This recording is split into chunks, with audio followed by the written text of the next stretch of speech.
Hi అండి. Welcome to our channel Telugu audio stories with మైత్రి.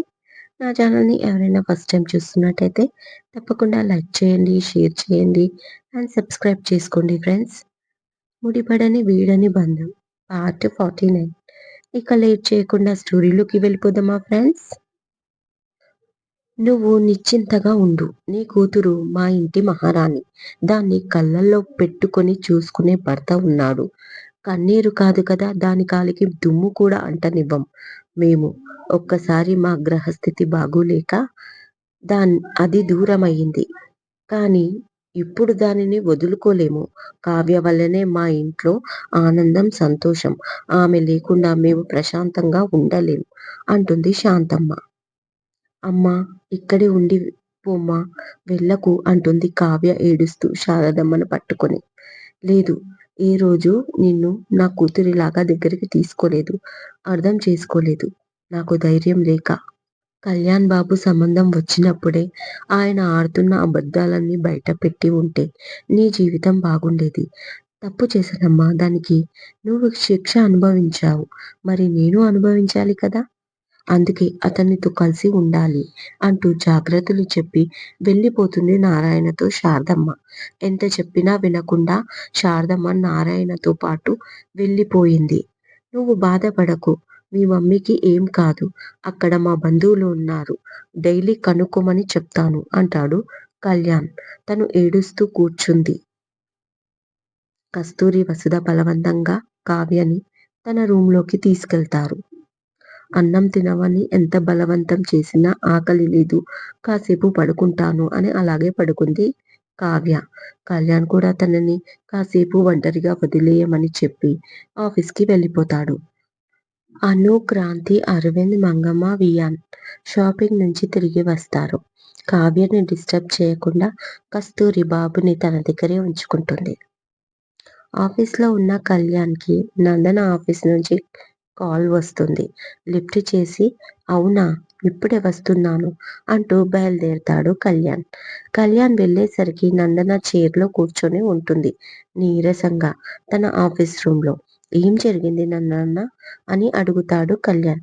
కళ్ళు తిరిగి పడిపోయింది సార్ అంటూ నందన అసిస్టెంట్ చెప్తుంది. ఓకే. డాక్టర్‌ని పిలిచారా అని అడిగాడు. డాక్టర్ వచ్చి చూసి వెళ్లారు సార్. మేడం మార్నింగ్ నుంచి ఏమీ తినలేదంట. అందుకే కళ్ళు తిరిగి పడిపోయింది అంటుంది. వాట్! ఆర్ యూ క్రేజీ నందన? ఎందుకు మార్నింగ్ నుంచి ఫుడ్ తీసుకోలేదు? సీరియస్‌గా అడుగుతాడు కళ్యాణ్. ఆకలిగా లేదు కళ్యాణ్ అంటుంది నీరసంగా నందన. ఆకలి లేకపోవడం ఏంటి? అట్‌లీస్ట్ స్నాక్స్ లేదా జ్యూస్ ఏదైనా తీసుకోవాలి కదా! ఇలా అయితే హెల్త్ పాడవుతుంది. ఆల్రైట్ పద ఇంటికి అంటాడు. వర్క్ ఉంది సార్ అంటుంది అసిస్టెంట్. ఫుడ్ తీసుకోకుండా వర్క్ ఏంటి? ఫుడ్ కరెక్ట్‌గా తీసుకుంటేనే ఆఫీస్. లేకపోతే పద అంటూ బయటికి తీసుకొస్తాడు. తను నీరసంగా నడుస్తూ కళ్యాణ్ షోల్డర్‌ని పట్టుకుంటుంది. తను కూడా ఏమీ అనకుండా కార్‌లో కూర్చోబెట్టి జాగ్రత్తగా ఇంటికి తీసుకొస్తాడు కళ్యాణ్. అంత నీరసంగా ఉన్న కళ్యాణ్ చూపించే ఎఫెక్షన్‌కి మురిసిపోతుంది నందన. గార్డెన్‌లో బాబుకి అన్నం తినిపిస్తున్న కావ్య కళ్యాణ్ గురించి ఆలోచిస్తుంది. నేను కట్నం అడగొద్దు అన్నందుకు ఒక్క రూపాయి లేకుండా చేసుకున్నాడా పెళ్లి? నా మాటకు అంత విలువ ఇచ్చాడా కళ్యాణ్? తనలో తాను ఇప్పటి వరకు 100 సార్లు ఈ ప్రశ్న వేసుకుంది కావ్య. వేసుకున్న ప్రతిసారి కొత్తగానే అనిపిస్తుంది ఆమెకు. తేజ్ అనే చాప్టర్ నా లైఫ్‌లో లేకుంటే మా లైఫ్ ఎంతో బాగుండేది. నా బిడ్డతో పాటు కళ్యాణ్ కూడా దూరమయ్యేవాడు కాదు. మా మధ్య అపార్థాలు, కోపాలు, గొడవలు వచ్చేవి కావు.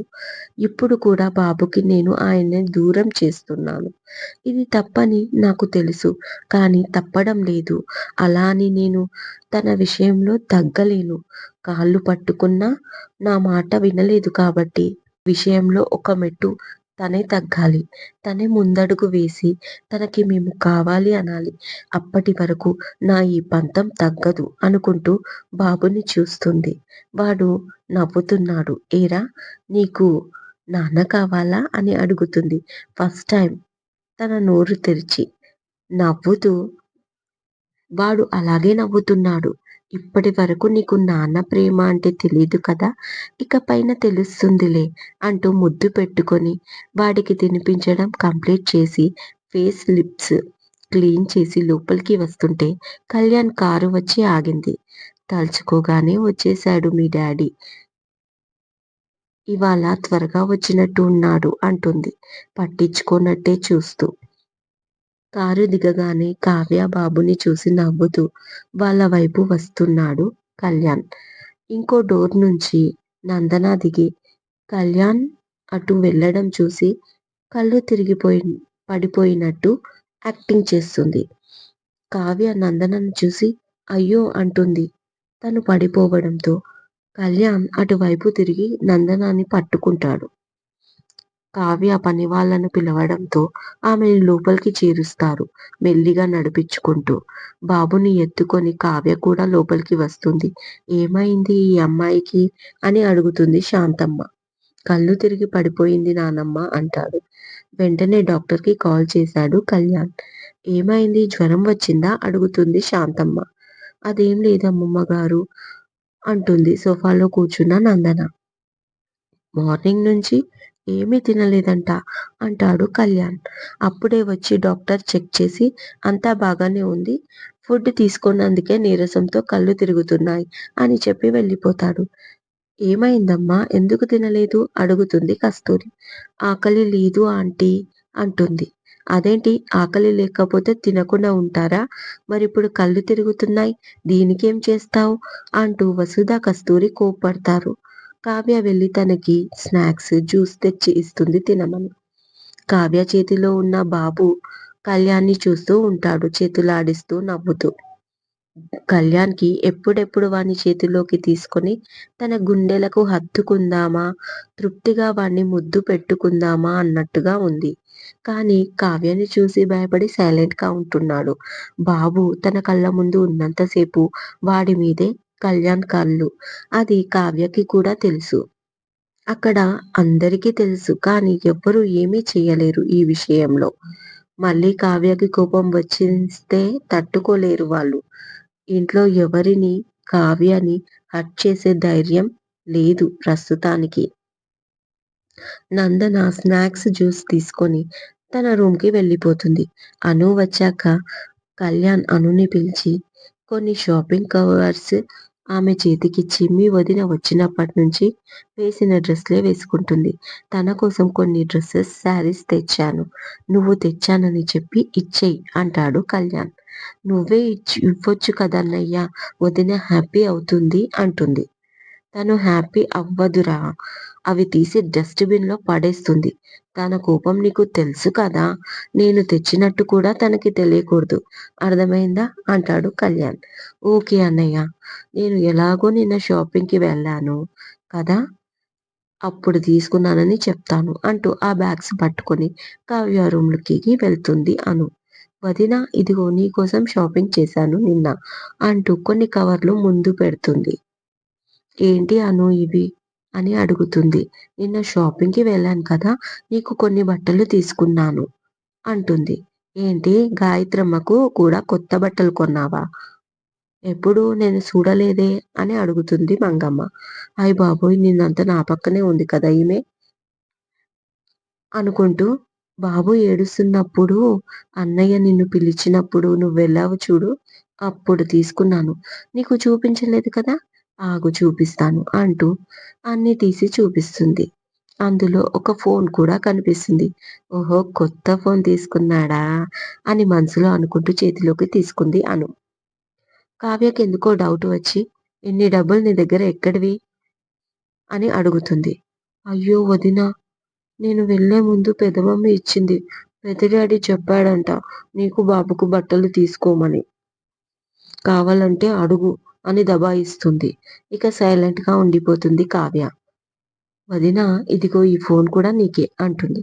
ఏం అక్కర్లేదు నా దగ్గర ఉంది ఫోన్ అంటుంది కావ్య. అక్కర్లేదనే వాళ్ళకే ఫోన్‌లిప్పిస్తారు. నాకేమో ఎవరూ ఇప్పించరు అని తిట్టుకుంటూ కావ్య ఫోన్ సిమ్ తీసి కొత్త ఫోన్‌లో వేస్తుంది. ఎందుకు సిమ్ మార్చావు? అని అడుగుతుంది కావ్య బాబుని ఎత్తుకొని. నీ ఫోన్ పాతదైపోయిందని క్రాంతి అన్నయ్యను తీసుకోమన్నాడు డాడీ అంటుంది అమాయకంగా. ఈ అమ్మాయి పని బాగుంది. అందరివి అన్నీ ఎత్తుకొచ్చి ఇక్కడ పోసేస్తుంది అంటుంది మంగమ్మ. కోపంగా చూస్తుంది మంగమ్మ వైపు అను. కావ్య నవ్వుతుంది. మెల్లిగా కళ్యాణ్ ఫోన్‌కి మెసేజ్ చేసి డిలీట్ చేస్తుంది నంబర్ కోసం అను. నా మరదలు బంగారం మంగమ్మ. నాకీ ఫోనొద్దమ్మా అంటుంది కావ్య రిక్వెస్ట్‌గా. మా వదిన కూడా బంగారమే మంగమ్మ. నాన్న నన్ను తిడతాడు. నువ్వు ఫోన్ తీసుకోమ్మా అంటుంది అను. సైలెంట్‌గా చూస్తుంది అనుని కావ్య. నవ్వుతూ కావ్య బుగ్గపై ముద్దు పెట్టుకొని వెళ్ళిపోతుంది అను. నైట్ అందరూ డిన్నర్ చేస్తూ ఉంటారు. కళ్యాణ్ బయట ఉన్నప్పుడు కావ్య తన రూమ్‌లోనే ఉంటుంది. కావ్యని పిలుస్తుంది శాంతమ్మ. పెద్దోడి ఆరోగ్యం బాగోలేదన్నప్పుడు మొక్కుకున్నాను ఇంట్లో సత్యనారాయణ స్వామి వ్రతం చేయిస్తానని. ఇప్పుడు తన ఆరోగ్యం కుదుట పడింది. ఇంకా వ్రతం చేయిద్దాం అనుకుంటున్నాను. రేపటి ఆదివారం. అలాగే చిన్నోడి జాతక చక్రం పంతులు గారితో రాపిస్తాను. కళ్యాణ్, కావ్య పూజ పైన కూర్చుంటారు అంటుంది శాంతమ్మ. కళ్యాణ్ కావ్య వంక చూస్తాడు. కావ్యకి అది నచ్చదు. ఎలా తప్పించుకోవాలా అని ఆలోచిస్తుంది. అలాగే అమ్మా నీ ఇష్టం. కొంతమంది బంధువులకి చెప్పుకుందామా అన్నయ్య? అంటూ వాళ్ళలో వాళ్ళే మాట్లాడుకుంటారు సురేంద్ర, చలపతి. కస్తూరి మధ్యలో ఒకే రోజు టైముంది. రేపు వెళ్ళి కావ్యకి చీరలు తీసుకోండి షాపింగ్‌కి వెళ్ళి అంటుంది శాంతమ్మ. అమ్మమ్మగారు, అత్తయ్య, మామయ్యని ఈ పూజలో కూర్చోబెట్టండి. మొన్నటి వరకు మామయ్య హెల్త్ బాగోలేదు. ఇప్పుడు దేవుడి దయతో ఆయన బాగున్నారు. కాబట్టి ఆయననే పూజలో కూర్చుంటే బావుంటుంది అంటుంది కావ్య కళ్యాణ్ పక్కన కూర్చోవడం ఇష్టం లేక. అది కూడా నిజమే. కావ్య చెప్పింది బాగానే ఉంది. కస్తూరి చలపతిని కూర్చోబెడదాం ఏమంటారు? అంటుంది మళ్ళీ శాంతమ్మ. సరే దాందేముంది అలాగే చేద్దాం అంటాడు సురేంద్ర. అవును మేము మళ్ళీ ఎప్పుడైనా కూర్చుంటాం. అమ్మా నాన్నని కూర్చోబెట్టండి పూజ పైన అంటాడు కళ్యాణ్. మళ్ళీ ఇంకెప్పుడైనానా? మీకు అంత ఛాన్స్ నేను ఇవ్వనులెండి అనుకుంటుంది మనసులో కళ్యాణ్‌ని చూస్తూ. నిన్ను నా దారికి ఎలా తెచ్చుకోవాలో నాకు తెలుసులే అనుకుంటాడు కళ్యాణ్ కావ్యాన్ని చూస్తూ. ఒకరి ఫీలింగ్ ఇంకొకరికి తెలిసినట్టే చూసుకుంటూ సవాళ్లు విసురుకుంటారు ఇద్దరు. నెక్స్ట్ డే వసుధ, కావ్య, నందన షాపింగ్‌కి వెళ్తారు కస్తూరికి చీర తేవడానికి. అను బాబుని చూసుకుంటూ ఇంట్లోనే ఉంటుంది. ఏంటి కావ్య అక్క వచ్చిందా? ఆశ్చర్యపోతుంది సాహితి. తగలబడింది. ఎక్కడ్నించి వచ్చి పడిందో అక్కడ చచ్చింది. దానికి తోడు మీ అమ్మ కూడా వాళ్ళందరి ముందు నాతో చాలా ఎక్కువగా మాట్లాడింది. నీ సంగతి తర్వాత చెప్తాను అని శారదకి వేలు చూపిస్తూ రగిలిపోతాడు నారాయణ. సైలెంట్‌గా ఉంటుంది శారదమ్మ. ఏమీ పట్టనట్టే. ఏం జరిగినా ఫేస్ చేయడానికి సిద్ధంగా. కానీ నారాయణ టెన్షన్ మొత్తం ఇప్పుడు ఆ బిల్డర్ దగ్గర తీసుకున్న 50,00,000 కోసం. 10,00,000 కారుకి అడ్వాన్స్ కట్టాడు. అలాగే ఇంటి అడ్వాన్స్‌కి 40,00,000 కట్టాడు. ఇప్పుడు ఏం చేయాలా అని ఆలోచిస్తున్నాడు నారాయణ. ఇదండి ఇవాళటి ఎపిసోడ్. ఈ ఎపిసోడ్ మీకు నచ్చినట్టు అయితే తప్పకుండా కామెంట్‌లో నాకు చెప్పండి. అలాగే లైక్ చేయండి, షేర్ చేయండి అండ్ సబ్స్క్రైబ్ చేసుకోండి ఫ్రెండ్స్. మరొక మంచి ఎపిసోడ్‌తో మీ ముందు ఉంటాను. మైత్రి.